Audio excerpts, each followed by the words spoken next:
Welcome to the Deep Six podcast, where we make a generational impact on you and yours. What we do here is explore a 6-point model into your health, your life, and your journey while you're here. So let's dive deep and help you thrive, not just survive. Good afternoon. How you doing out there? Hope everything is well. And so excited today because this is a very, very unique day for the Deep Six. I have a wonderful, wonderful guest. I'm super excited. Thrilled to have her on because of who she is to me personally and our practice. But she fully encompasses the Deep Six, the 6-point model, and all the things that we preach here and that we explore here. So I need to welcome today Victoria Robinson, my wife.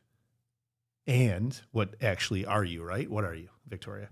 You are a powerhouse. I'm using these words. You're a powerhouse in the field. Oh, thanks. Yeah.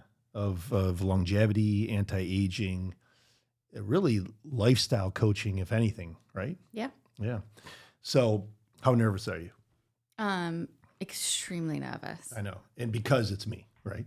No, because there's a camera over here and I have this in front of me and I avoid this at all costs always. Oh, at all costs. That Yeah. is kind of true. I mean, I do know you. So, well, let me do you justice because you were doing this well before me and you.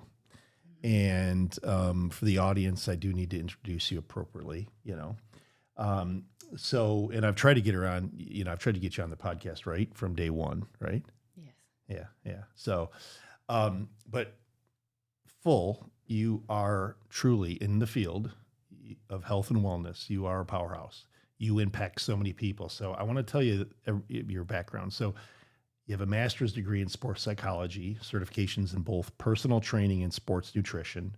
Victoria brings over a decade of clinical experience working with patients in functional medicine, with her focus not just in physical transformation, but in guiding individuals towards lasting, meaningful change in their lives. As a lifestyle coach, Victoria specializes in helping patients tap into their true potential by identifying and removing self-limiting beliefs and mental roadblocks, which is so true. I love that. Her approach is rooted in deep psychology insight and a holistic view of health. She is skilled in unraveling in what holds people back, allowing them to discover their purpose and step into a more fulfilling, essentially, and vibrant life, which you do. You literally do. Oh, thank you. With everybody. Through her work in the medical setting, along with patients and healthcare providers, actually at Longevity Health Institute at your practice, and I know you did this before me, Victoria guides patients through weight management and really lifestyle things, right? Through nutrition and diet and exercise. And you bring so they can live to their fullest potential, right? Yeah, live their best lives. Yeah. Does that sum it up? Yes. Okay. And now the podcast's over. Now the podcast is over. Well, I do need to say, beyond the clinical work and beyond that, you are a very devoted and dedicated wife, mother, writer, cook, very passionate about gardening and fitness, enthusiast in many aspects, including our pets and any animal, actually. You are a lifelong learner and constantly expanding your knowledge to better serve others. And I do not know anybody else that exemplifies that more than serving others. And I really, truly mean that, whether you're my wife or not. Oh, thank you. Yeah. So, and that's why you're so wonderful, at what we do in the practice, right? And helping others and diving deep into the 6-point model in that. So anyway, welcome. Thank you. You are going to have to talk, I know. I am going to speak. I was just waiting for you to finish that very long-winded welcome. It's all true. It's all accurate, Yeah, it feels very uncomfortable to hear that. All that stuff? Yes, about myself. Yeah. To be honest. Yeah. Well, it's all accurate and true. All accurate and true. Thank So, I always start the podcast. I think you know this because you know me, and with a quote. And I particularly picked this because of you. And it's from Theodore Roosevelt. And it says, "I am part of everything I've read." And you are a very big reader. I am. You read a lot. Yes. Okay. So what does that quote mean to you? And again, I am every part of everything I have read. So to me, reading allows us to have access to different worlds, different lives, different perspectives. And I think growing up, I felt very stuck. And so reading was a way for me to feel very unstuck. And I think as I've grown into an adult and where I am now, reading fulfills me in a way where I can take myself out of my current life and continue to educate myself and understand people on a deeper level. And I think that reading any material allows us to gain perspective. Yeah. Yeah. I love that. What I also love that you read everything. I do. I mean, you read everything. You'll read a gardening book. You'll read I'll pick up anything. a thriller. Yeah. You'll read a psychology book, a nutrition book, a health and wellness book. You'll read everything, and you're always telling me what to read, and I'm like, babe, I got to work. Right? Yeah, I think reading's good for the soul, and I think we need diverse reading material. I think that we need to be uncomfortable sometimes with the things that we read, and we need to dig deeper to understand. So that's what I do for myself. Yeah. And I have great friends that give me really great books that I would never pick up myself. And so then I have to read it because then we talk about it. Yeah. I encourage people to join book clubs or talk to friends about things that they read. I have, through your influence, not even intentionally, have I not read way more than I ever read. Oh, yeah. I mean, obviously being a physician and going to school and blah, blah, blah, you read a lot. You read a lot of medical journals. But I have definitely divulged way more into reading because of your influence. Yeah. So I thank you. Anyway, thank you on that. So can you tell us, a little bit, how and why in your early journey, how you got into psychology and nutrition and exercise and, helping others and that? Where did it kind of all start from, or where was the spark from that? Oh, gosh. Well, I think that life is a series of events, right? And it all kind of piles on top of each other. But I think the beginning for me was out of necessity, right? Yeah. So I had to learn how to cook from a younger age, which I loved. I learned a lot from my grandmother. She taught me a lot.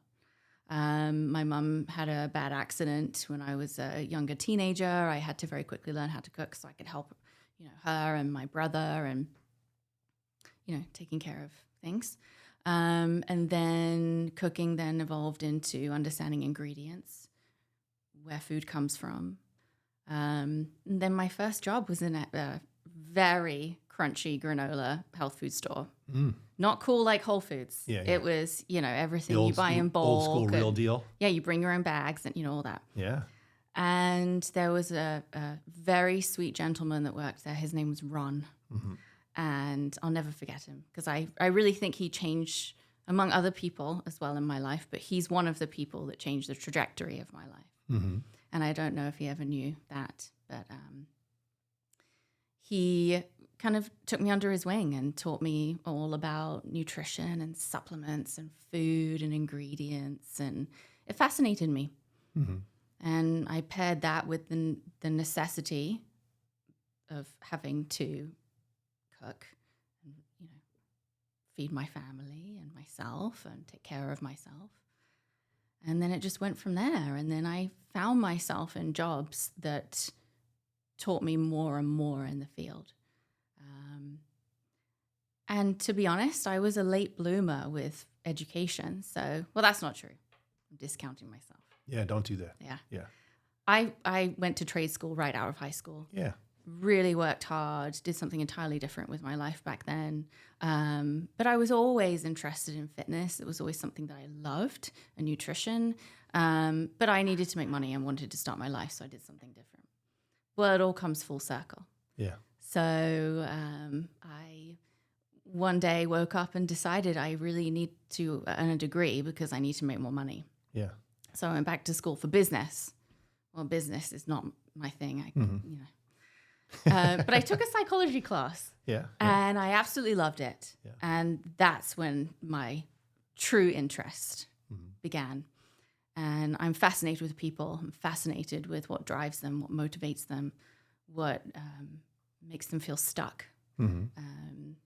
I think my true passion in life is helping people see their true potential, unlocking that. And there's nothing better than seeing someone break free of these self-limiting beliefs. Yeah. And becoming the best self, physically, emotionally, health-related. Yeah. And I We can do it tell you all in in the the practice, I know, because in our practice, in lifestyle medicine, what you do, and lifestyle coaching, with our practitioners, that I know that when we refer them to you, that is exactly what happens. It's amazing. It's because a lot of limiting beliefs. Well, we all have them. Yeah. And we get stuck in them, and we think, like, even if you've gotten somewhere, and I really have seen you transform, especially even, at really any age, and coaching them through mindset stuff or what have you, but and how rewarding, like you said, how powerful So and rewarding. It really is, yeah. Yeah. And those self-limiting beliefs can just really stop you from doing so much with your life. I mean, I'm even sitting here today thinking, like, what am I doing here? What do I know? But then You're only highly educated and see thousands of patients, and I know, but you forget all that. And then you have, it's this feeling of like, that's not me, but it is me. Yeah. But I don't think it's me. Yeah. I think we all have that little voice in the back of our minds. And I think we need to just pay less attention to that and pay more attention to our capabilities and what we can actually do. We have to, turn away from that fear or face it, really, which makes us very uncomfortable, but you have to be uncomfortable sometimes. Growth happens. Did you find, like, when you, out of necessity, obviously you're working and you're growing and educating, did you find, was there somebody, I know your grandmother, I know this, was a big, big influence to you, but was there somebody in the, professional or educational process that was like a real motivator for you, and that you saw that they're really starting to make a big difference for you in seeing how the world worked and where you could go and where you could be? I honestly think that I had family members that pushed me.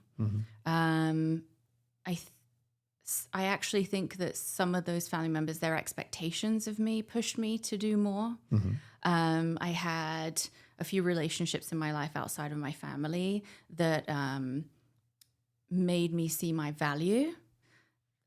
I also think that when I was educating myself and I went to school and I was like, forging my path and figuring out who I was and everything in my early 20s, I wasn't on social media. I wasn't influenced by people online, and I didn't look up to anyone on, how everybody can look up to people now. So I think a lot of my inspiration came from my small world, which was my family, my small friend group, people that needed me, people that I had to show up for. And that's what drove me. It was always out of necessity. And then through that, that's hard work. Yeah. Having to show up. But then through that, you face a lot and you grow. Yeah. Well, Anne, I think you're not saying something that your grandmother told me to tell you. She told me to tell you that you got grit. Oh. She had grit, but you have grit, right? She used that term, didn't she? Yeah. Yeah. Well, her last name was Gardner. And so she used to go through, this is so bad. This is back in England. But we would sit down. Right, back in England. Yeah, we would be talking about life and talking about, as all families do, we all talk about each other behind our backs and then look at each other and We're go, all good hi, at how that. are you? Yeah, everything's good. But we would sit there and talk about life, and we go through our family members and we go, they have grit, they don't have grit, they have grit. And she go, it's the Gardner grit. And her last name is Gardner. Yeah. And she told me that I had it. And even if I didn't have it at the time, I think it only takes one or two people looking at you and saying, I believe in you. Yeah. I know you've got it in you, even if you don't yet, or you don't feel like you do. Well, there's a tiny little bit of it, but it's going to grow and evolve into something. You just need someone to believe in you. And I've had, a few of those people in my life.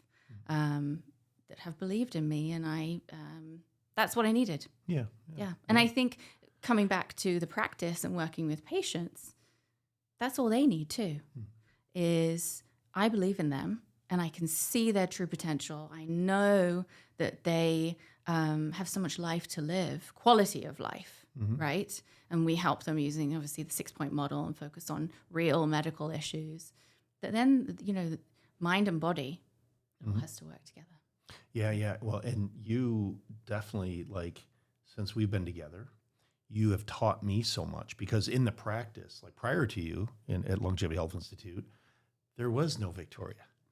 We referred out to psychologists. This is the truth. We referred into nutritionists and therapy, and therapists, which are all amazing. They have big value. I mean, they're all, and we still do. I don't want to, Yeah. But what we found, and as my journey in, growing, if you will, the 6-point model and the deep 6, and what we do, and this was just all, right, how we met and everything. This was all just organically, innately. Yeah.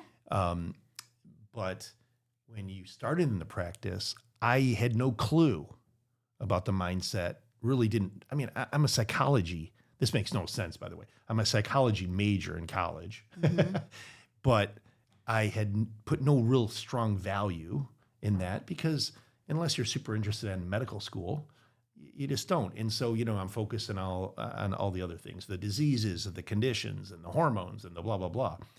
And we would get, again, back to the 6-point model, we would get somebody so much better with their hormones or with their, energy or their mood or something like that. But they didn't make sense because they dieted. They just couldn't lose the weight, or they were really stuck in something that just didn't. And essentially, and I know other practitioners use, but I would refer them to you. You need to see, Victoria. You need to see, because she's going to coach you and kind of work through this. And I guess maybe tell us your kind of process. But it just blew my mind, because, a month or two later, I'm seeing them and there was a huge shift. So tell me about kind of some of the process of like what you would do, I guess, and kind of what, by the way, what is lifestyle coaching and what is the psychology and the work of that you do? Yeah. So obviously every visit is different. Every patient is unique.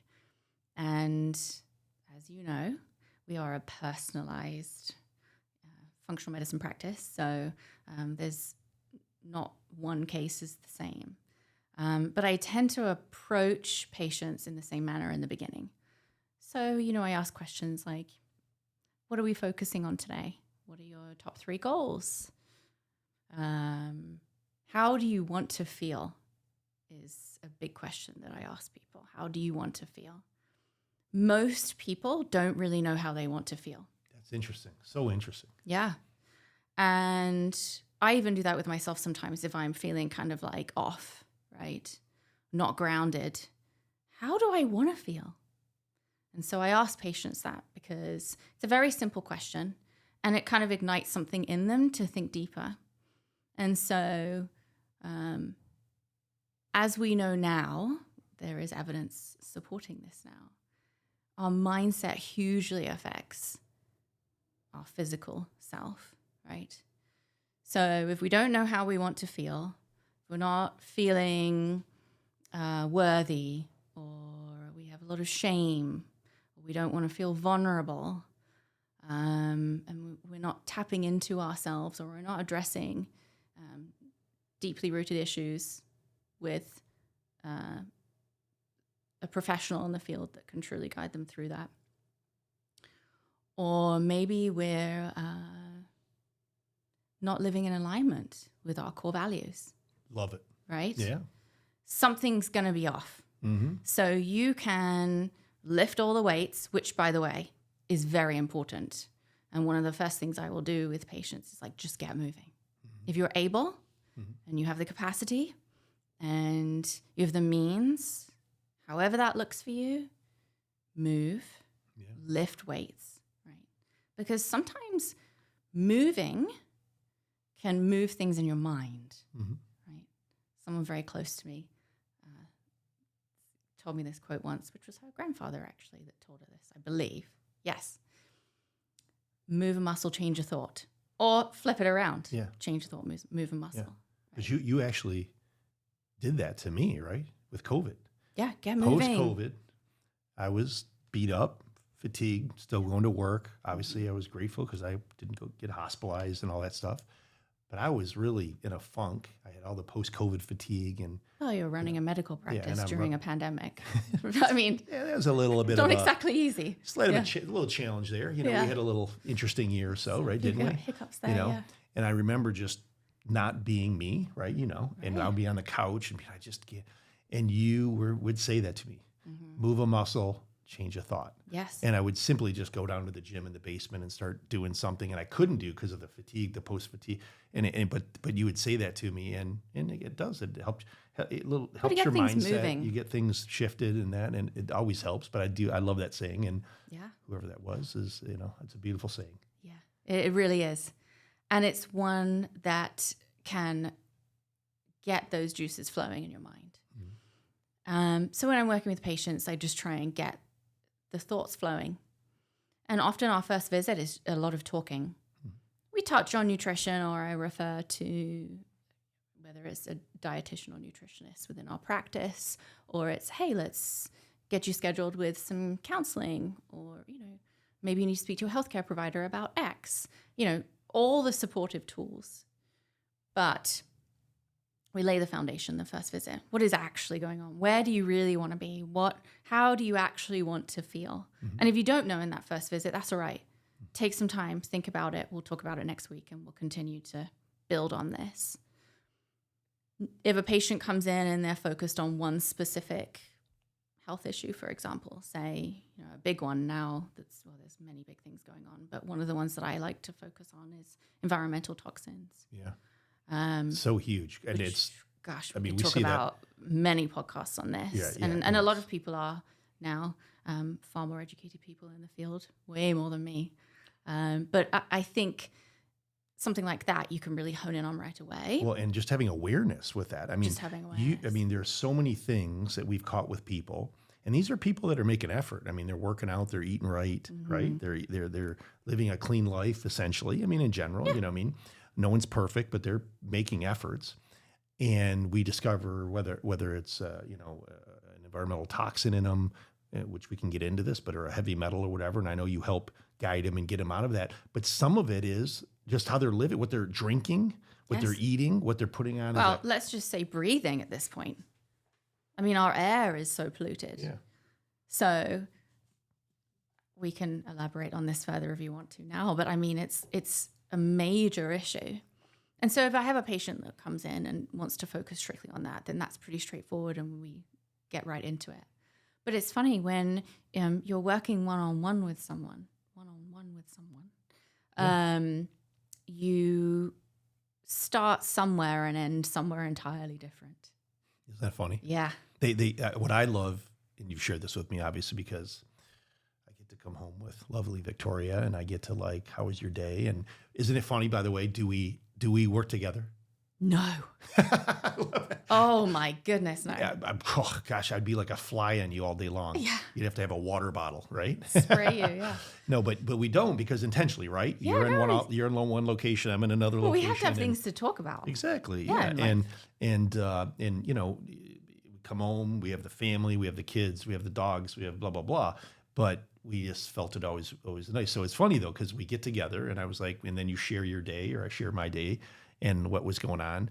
But one of the things is, that sometimes that you'll tell me these stories that are like something about a toxin or something about something that you have, that you're like, and I'm even blown away. Like, oh my gosh, I didn't think about that. I didn't think about, because we find in them, right? We find and you can share this through testing, we find objectively through a practitioner, and through testing that we do. We use Vibrant testing a lot for these environmental toxins, and something that they're, like you said, drinking, breathing, putting on their body, cosmetic, and a lotion, and Under Armour, underarm, deodorant.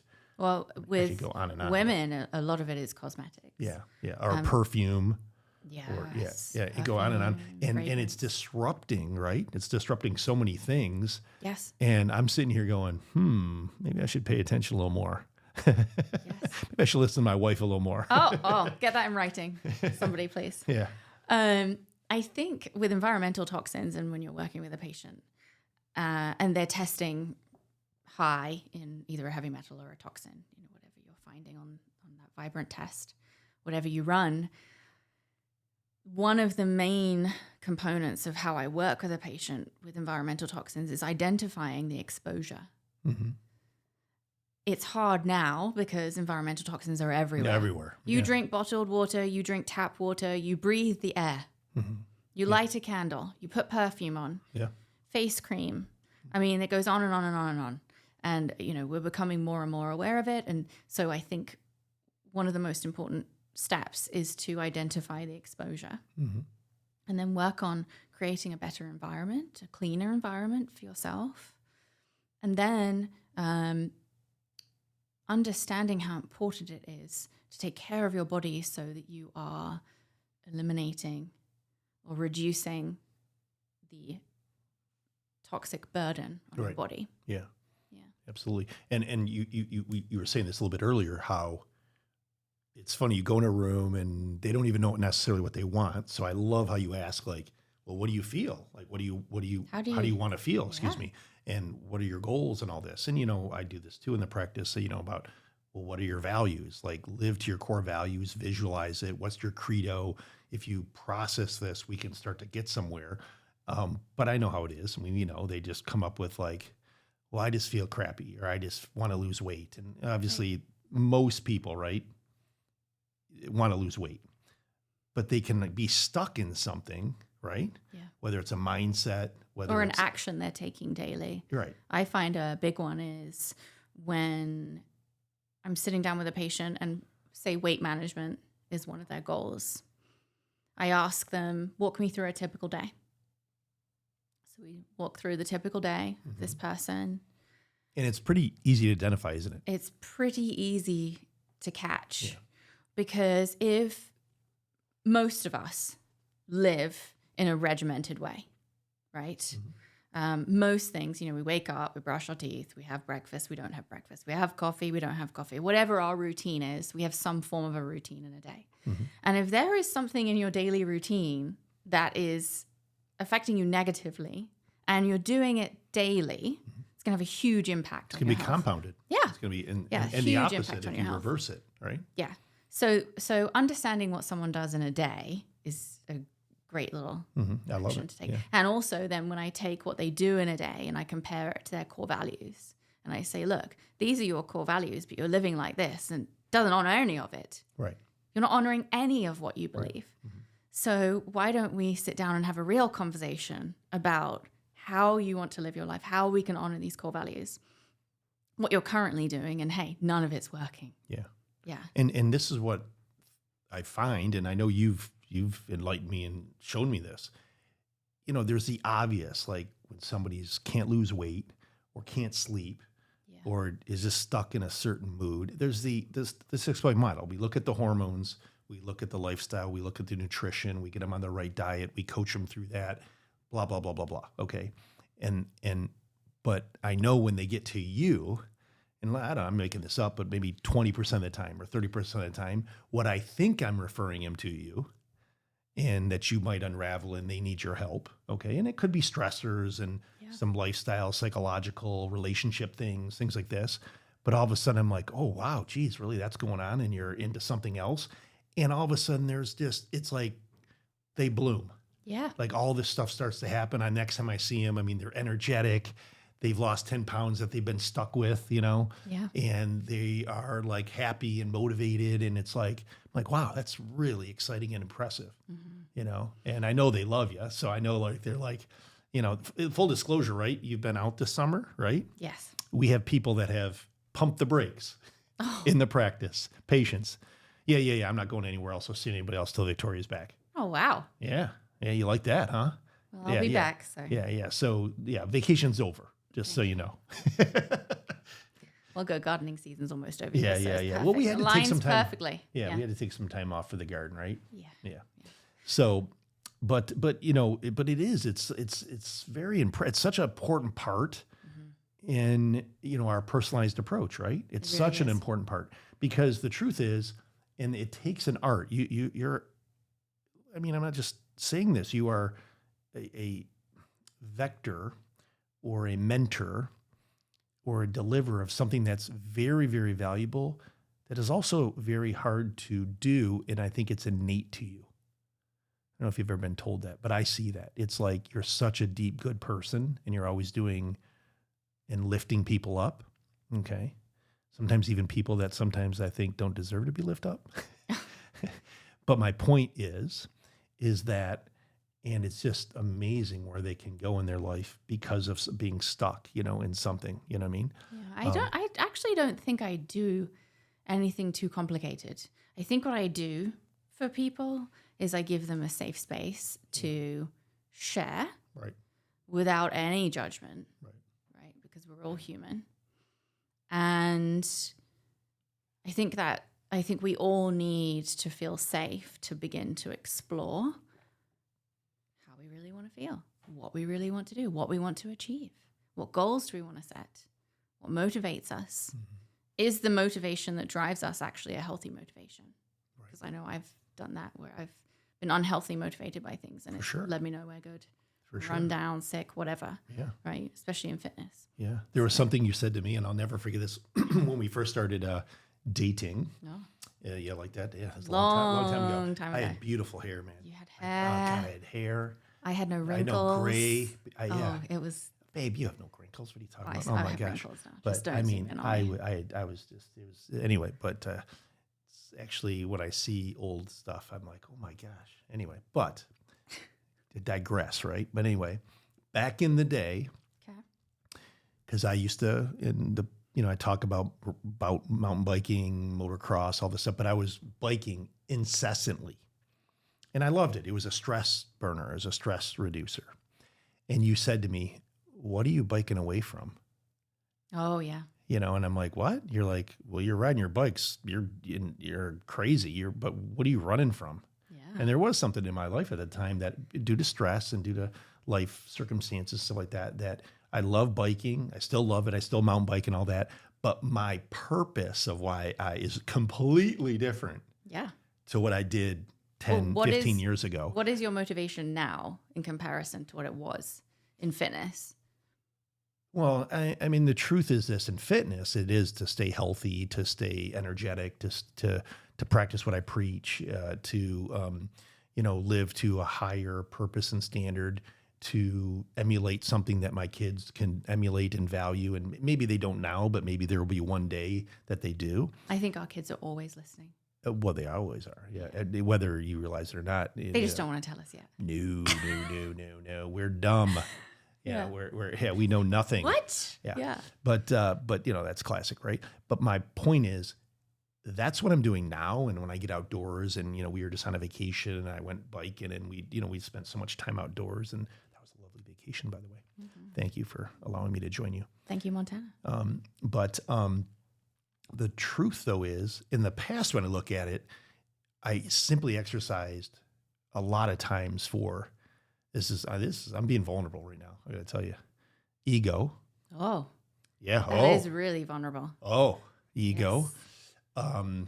Recognition, stress. Things in my life, and that was my stress reliever. And so it often burnt me out. It often didn't fulfill me. It often led me in kind of nothing. Thank goodness, knock on wood, and didn't lead me down too many horrible paths. But my point is that it wasn't the same as it is now. Well, you ended up with horrible adrenal fatigue. Fatigue, injuries. Yeah. When you're young, you do these things. Well, and I think our why shifts. For sure. Yeah. Like fitness to me now is for brain health, maintaining muscle mass, especially as a woman, as I age. I lift for strength and physical power now. Versus, in my 20s, 30s, it was all for my skinny jeans. It was all for the show, right? All for, how I felt. And actually, there is value to that, to be honest. If you think about it. Of course. Is when you feel good. Look and feel your best. You present your best self. You're more eager to try new things and put yourself out there. And, But that has like an expiration date. Mhm. Like we all age, we all get old, everything sags. Like, listen. Not you. Oh, it happens. I mean, my to all of hamstrings. us.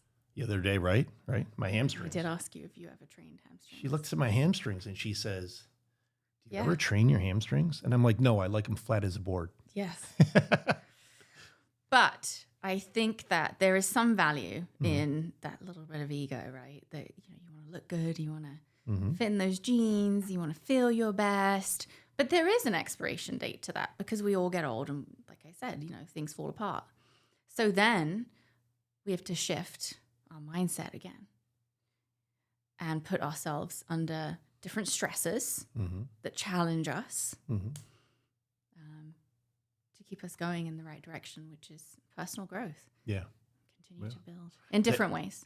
And it's interesting, and I just want to point out, because there's studies that just this year came out about those times of life, and we could all, like, I could say something, you could say something in your life when things started to shift, but scientifically we know there's big shifts in aging at 44 and 60. Yes. And so those are the times that you may have to, close to those times, by the way. It's not going to always be everybody right at 44, but it could be 42, it could be 46, it could be 62, but those two different times, 44 and 60, there is not just a linear, aging effect, there's an accelerating effect. And if you don't shift your mindset or shift your plan or shift your intent or your why, which I love, then it's going to be tough, and you're going to probably, be banging your head against the wall. Yes. You'll become extremely frustrated with yourself. Yeah. And we know that our body responds to how we think and feel about ourselves, the way we speak to ourselves on a cellular level. So when we hit our 40s, 50s and beyond, and our body is not responding to a workout in the way that it used to in our 20s and 30s, and we start shaming ourselves, and we start being down on ourselves, and oh my goodness, I'm sore for like 4 days after I lift, or I can't even run a mile anymore, or my shins hurt, or I'm like, if we have to adapt. Yeah. We have to adapt. We have to adapt our mindset. We have to adapt the way we speak to ourselves as we age. We have to be kinder to ourselves. Because if we don't, and we continue to speak to ourselves in the way that we would not speak to people that we love and we're trying to lift up, our body will respond negatively. Yeah. Amen. Really. Let me just ask you this, because we do see people a lot, and we know people in our life, and there's been all the years in our practice. When people are stuck in some way, they're just stuck. And it's kind of what we're already talking about, but they might have a health condition. I mean, they may have, and there's a book we both have read, we talk about, we both love, The Body Keeps the Score. Bissell, I believe, was the author. But how, when somebody has a chronic condition, autoimmune disease, cancer, cardiovascular disease, and some of these are, no matter how good we quote unquote anti-age, we do the deep six, they're 80% better, they feel great, they're happy, they're living a better life, but they're still stuck because of that chronic condition a bit. Can you speak on like how, lifestyle, and how, what you, in your experience, you approach that? I think the best way to sum it up is, if I'm working with a cancer patient that wants to keep moving, wants to still do something while going through treatment, we focus on doing the best we can with what we have, right? So there will be bad days where you feel horrible, or an adrenal issue patient. There will be days where you feel absolutely exhausted.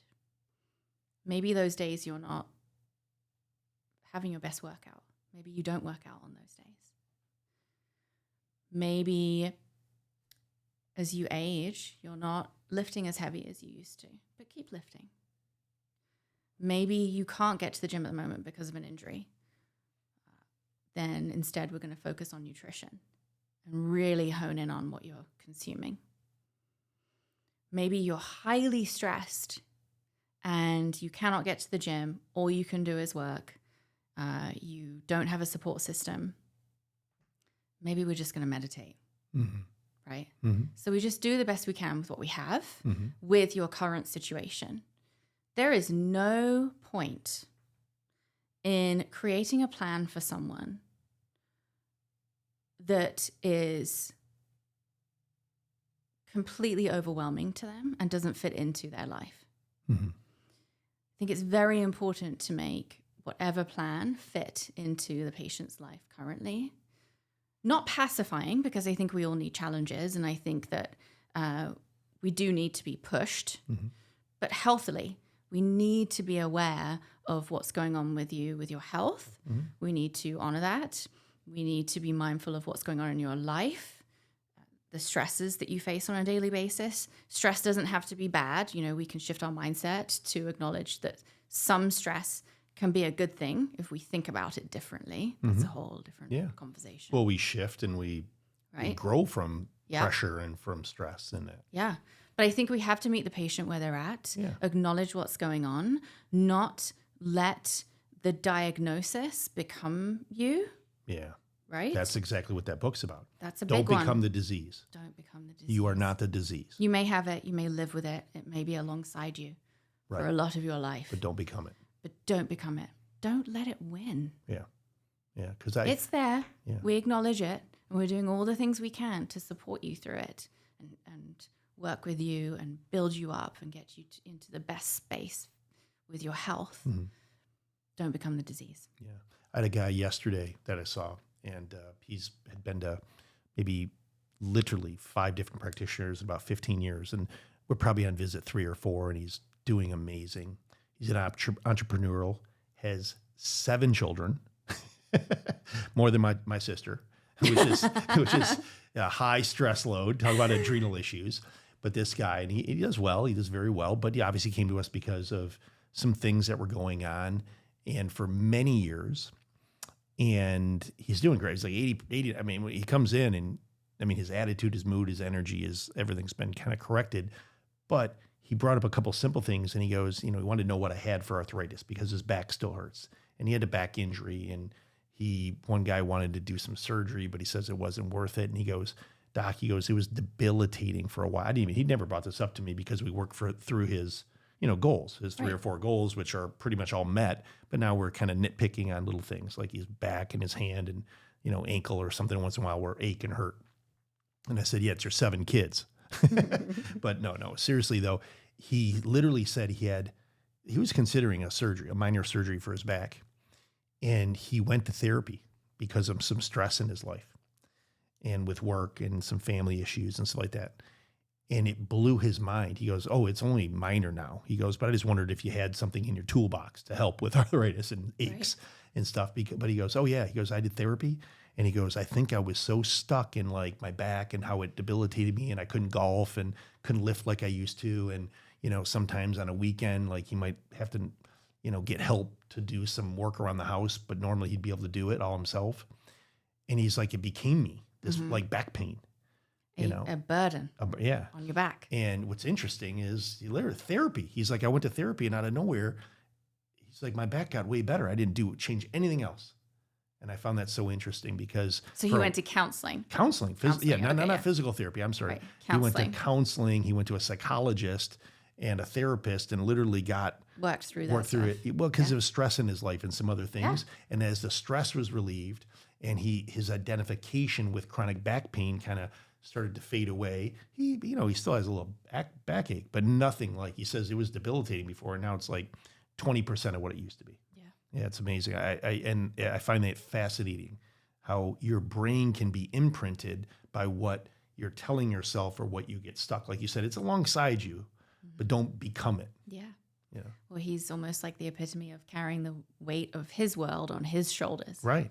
Yeah. And his back. Yeah. Manifested there. Yeah. I mean, that's getting into like a whole spiritual discussion and, that kind of thing. But I think that there is value in that.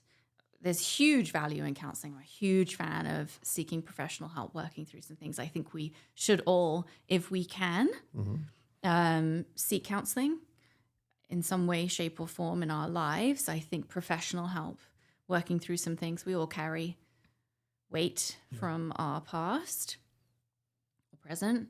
We all do. We all do. We all do. And it's very easy to just bury it and move on. Yeah.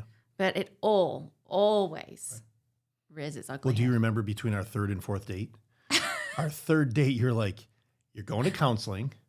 You're I getting. did not say that. I know. You're getting a therapist. And by the way, if you do and things get better, give me a call. Yeah. I think we're done here. Yeah, I think we might be done here. Yeah.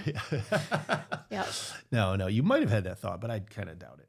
No. Listen. I do have to bring this up, and this is really, it's a question, but it's like, I don't think you even understand what you're doing. And it was never our intent in the practice ever. Okay. Because our personalized functional approach, our physiologic approach, mostly it's adults, mostly it's the moms and dads or a 25, 30-year-old or somebody that's looking for something with their goals or whatever. Well, it's evolved into sometimes, younger people, youth, teenagers, preteens, young adults. Okay. And I know you really like working with them. I do. And it's crazy because that was never our intent. But obviously we'll see a mom and a dad and they're both doing great. And they're like, hey, do you think you could see our daughter that's 14 or 15 and she's got some gut stuff and, she's just not living great, not sleeping good, got some bad habits and all that. And of course we bring them in and do the health stuff and get some blood work and, kind of, direct them a little bit. But then I shift to you and but you're really connect with them. I know you love it. I do love it. Yeah. And it makes we have teenage and young adults that when I see them now I'm only like, maybe it's a visit once a year because they've drastically changed. They're thriving in their sport. They're going to college. They're like, oh, I have no anxiety. Oh, I'm sleeping great. It's just so rewarding. It's got to feel great when you coach and mentor them. Yeah. I really love working with teens, late teens, early 20s. And that kind of fell into my lap, that realm. Yeah. I honestly don't know how that happened. I think I worked with a couple of teenage girls, early 20-somethings. And it kind of became a thing where I just absolutely love building them up. Yeah. I think it stems from a personal perspective. I was a horrible teen. Oh my goodness. Horrible. Absolutely horrible. I hated school. I don't even know how I graduated high school. I was wayward. I was in the woods, just not attending school. And I didn't want to be there. I didn't want to study, which is so crazy because I just live to learn. Yeah. But I struggled with being a teenage girl. Mm-hmm. I struggled believing in myself. I struggled with body image. I struggled with all the things teen. Struggled with, your parents. We all do, right? Yeah. So when I meet a teen now, it's mostly girls that I work with. Yeah. I try to connect with them on a level of what did I need at that age? And I also just give them space to speak because, as we know, we are parents of teens and young adults. Mm-hmm. Yes, we've been there. We've been there. And we're there. We know nothing. And sometimes it just takes someone outside of the family circle to lift them up and make them realize all of what they're doing is absolutely incredible and right and on task. Yeah, and it's their journey. It's their journey. They're doing it. Yeah. And if it's a health-related issue, we work through it with their healthcare provider, and I obviously provide support there in whatever capacity they need. But again, it goes back to often just giving someone, regardless of age, right? In this case, it's teens, early 20s, the space to be seen and heard. Right. Yeah. Yeah. And You make, I mean, that's what we say We about all generation. need that. Yeah, but Yeah. making a generational impact and making a change. I mean, it's that's foundational stuff that's laid that I know you've helped so many. I know the families are always grateful because they'll say like, Well, that to me is, I would say, some of my most important life work. yeah, I want to make generational change, even if it's just like my tiny little speck on this earth, if my world. I want to somehow, whether it's within our family or with patients, with the younger generation. I mean, they have so much that they have to face on a daily basis in comparison to when we were kids. I mean, social media is a horrible place. Oh, It can be beneficial in some ways. You know, we have education at our fingertips. We can learn anything and connect with people all over the world. And, you know, I have family members and friends all over the world that often social media is the only way that I can connect. And obviously during COVID, that was a great example of how social media can connect people. But the other side of that is I look at social media, a lot of these platforms, as like an entity that has like a personality disorder, like not stable. oh, it's it's not stable. It's not stable, Yeah, and so we're toxic for 'em. exposed to so much information in the span of seconds, and it's not filtered, and it's just it's too much for our brains. And when you're a young person and you're learning who you are and you're exposed to all of this so quickly and suddenly, it's jarring to you. For sure, yeah, for sure.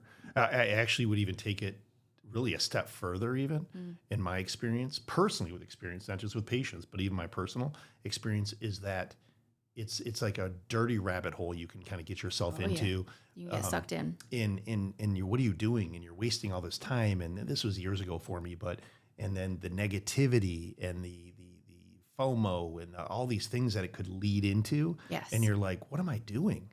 And here I'm a professional and I'm, mentoring and health caring people, and I'm a father and I'm a husband. Like, what am I doing? You're successfully doing all of these things. Right. But then you go down the rabbit hole of like things that you're not, because you think all these other people are accomplishing all these other things seamlessly. Yeah. Because social media is not real life. Yeah. And that's not true. Yeah. And so I think for young people, they have that against them, that they have this phone in their hands at all times and they have access to so much, and it's not real life. Yeah. And so I like to work with that age because I love to ground them again. I love to help them see their true potential. I love to build them up, make them feel their best, and help guide them on their journey. Yeah. That's their story. Yeah. I'm just there to support them. And it's really, really rewarding. It's so rewarding. Truly wonderful. So rewarding. Yeah. I mean, that's what we're lucky we get to do, is all these things that really impact lives and make great. a difference. And it's fun, and always doing the right thing. We always do the right thing. Yeah. And thank you for that. So now we get to have fun. Okay. I mean, just a few minutes of fun before we wrap this up, because we could go on and on and on. But you can ask me anything. I'm going to do our Black Book segment, which you get to pick any from my memoir, my things whatever you want, or just ask me anything. I have seen this book. I know, it's so... for years. I know. And actually... I got another one. This is actually the second one. The funny thing is, I think because I spend my life with you... Thank you, by the way. Thank you. I don't think I've ever opened this and actually read anything. You're just like, oh my God, like your he's journal. He's writing in his Of book course, again. I open it to a blank page. That's the story of my life, right? Well, this is the second one, so... Okay. That I have. But you can ask me anything. By the way, it doesn't even have to be in the book, but ask me if there's something that you want. You go, wow, that sounds interesting. What the heck, and why did you write that? And what does it mean? And then I know you want to ask and tell the public, who's my favorite dog, right? I already know who your favorite dog is. Be careful, because there's two listening. I know who your favorite dog is. Okay. We don't talk about that. Okay. He's got white socks. Louis. King Louis. Yes. So, I okay, shout so what do out I to do? Banksy, though, our Frenchie, though. I love my Frenchie. So our dogs rule our lives. We just exist in there. Do we have children? Oh, we do have children. That's right. Yeah.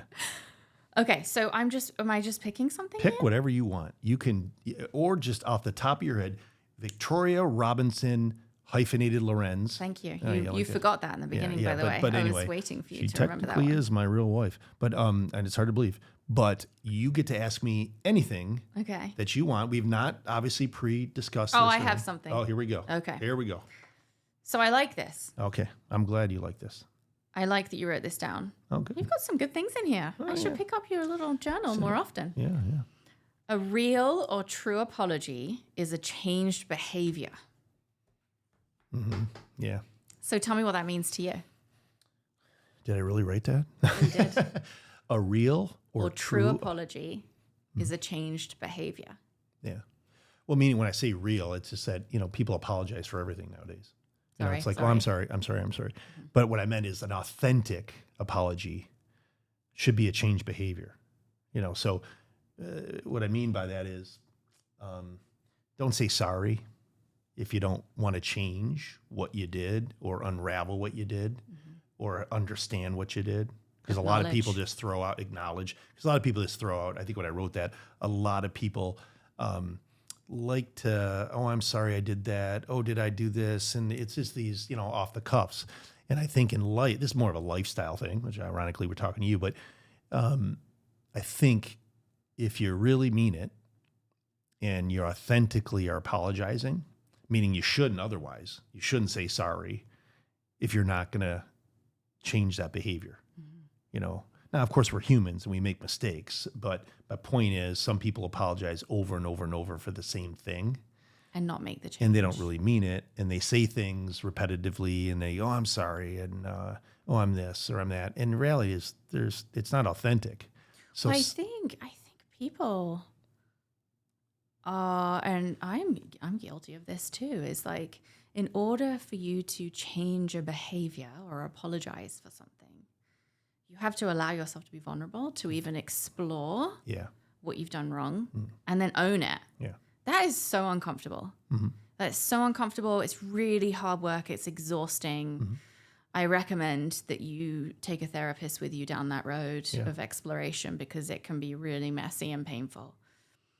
But I think that in order to change behavior, you have to be vulnerable. You have to be vulnerable. Yeah. I'm a huge fan of Brené Brown and all of her research in shame and vulnerability. And when we allow ourselves to be vulnerable, it's actually a really powerful and form of strength, I believe. Yeah. Because once you own who you are and the things that you may have done wrong or would have done differently, or maybe shown up differently or spoke in a different manner or responded in a different way, then you can work on how to do better. Yeah, yeah. I was told something in my early 20s during a very, very hard time in my life. And it's a simple quote. And was that just a few years ago? No. I don't miss my 20s. Absolutely did not like my 20s. Anyway. When you know better, you do better. So now you know better, do better. But you have to know better first. Yeah, yeah. And I think that kind of aligns with what you're saying there is that change behavior. Yeah. But you have to really be honest with yourself. And that's tough work. That's tough. Yeah, that's really tough. Yeah. I will tell you, though, that amazing, great things happen with true vulnerability and trust, which they kind of go together. And I'm getting a little bit off of what you asked, but I talk about here, I've had entrepreneurials and coaches on here, business coaches. And, why is that? Because I take care of a lot of businessmen and entrepreneurials and their families and all that. And we build a culture in our practice so that we can deliver this. We can deliver the 6-point model. We can do this good work. That is only built in our practice with 27 employees, right? By what? Vulnerability, trust. We had a team meeting last week. There's tears in that. And it's not just all kumbaya and how much we love each other. It's literally like this happened. You have breakthroughs. Yeah, 100%. But it stems, good things really stem from vulnerability, trust, honesty, and then movement, and it's ultimately like that, a change behavior. And that can be in anywhere. That can be in a family. That can be in a business. That can be in relationships. It can be in anything. We obviously, we work on this all the time in our work environment just so that we thrive. Because if we thrive in the work environment, we can help others and do very well and execute very well with that. I mean, I'm preaching to you about that, but you know that I'm big on all that stuff. Yeah, I love it. Yeah. So, you want to ask me anything else? Because, I'm going to wrap this up right now, but don't ask what Matt Schaefer, Uncle Cracker asked me, because that was ridiculous, but you get to ask me anything else. And I'm just want you to know that I'm super grateful for you in every aspect of life. I am grateful for you too. Okay. So very grateful. Yeah. So come on, you gotta give me something. I have one more question. I know. And I think that patients would love to know this, because we list our core values of our practice very clearly on our office and, our mission. But to you, what is your why? What is this all for? It's really not that tough. It's really not that deep. Oh no, it's kind of deep. Okay. But it's really, really, really, really kind of, because I've 100% know this and live by it. Try to, I should say, we should all try. I'm a human, and do my best. But I 100% want to at least make the effort and try to live for others. Sometimes it doesn't always look like that, emulate either what can lift others up, support others, think of others all the time. And this could be family, this could be friends, this could be a stranger, this could be, and some people actually, sometimes when it's a stranger, they think it's weird, but it's because we're here for such a minute time, short time. I believe a lot of things come through energetically in many ways. And that's a very big word for me. You would know. I used that word when we met. But the point to that is that, it's and I'm going to be honest here, it's self-serving a little bit because it feels good. Right. Okay. But it also, if there's anything I can do and motivate and care for or deliver or provide for others, I really try to do that. Now, I'm fortunate enough, okay, I cheated a bit because I made it my career too.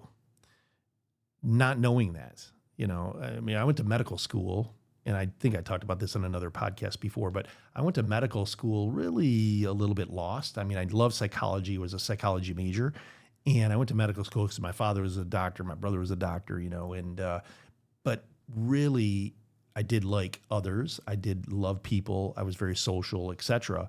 And as that cultivated and grew, but you're young, so that does happen. And then when I learned that in medicine I could really do this, besides just in my life, but I really that is my why. It is my why, but it is also, I got to be honest, it's not always looks like that sometimes. And I say that is because we all need boundaries. And I was going to say, how do you not lose yourself? Well, you healthy boundaries. Okay. Which you've helped me with that many times.